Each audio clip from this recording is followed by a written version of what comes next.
ഇന്നാണ് ഗിഫ്റ്റുകൾ കൈമാറുന്നത്. വീട്ടിൽ ആർക്കോ കാര്യമൊക്കെ കിട്ടിയെന്നൊക്കെ അറിയുന്ന ദിവസം എന്നാണ്.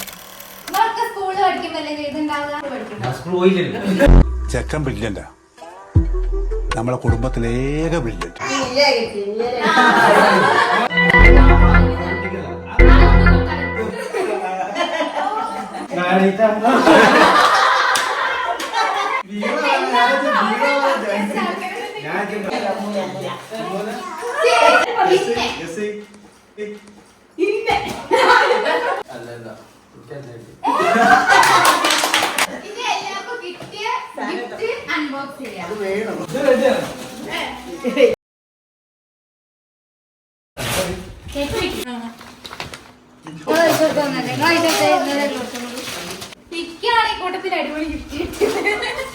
ഫാമിലി ആയിട്ട് ന്യൂ ഇയർ ഫണ്ടിനെ തെരഞ്ഞെടുത്ത ഒരു വീഡിയോ ആണ് കേട്ടത്. ഇതിന്റെ ഫുൾ വീഡിയോ കാണുന്നുണ്ടെങ്കിൽ ഇതാ തൊട്ട് താഴെയുള്ള ലിങ്കിൽ ക്ലിക്ക് ചെയ്യുകയാണെങ്കിൽ നിങ്ങൾക്ക് കാണാൻ പറ്റും. അപ്പൊ എന്തായാലും പോയി കാണാം. അപ്പൊ അത്രേ ഉള്ളൂ.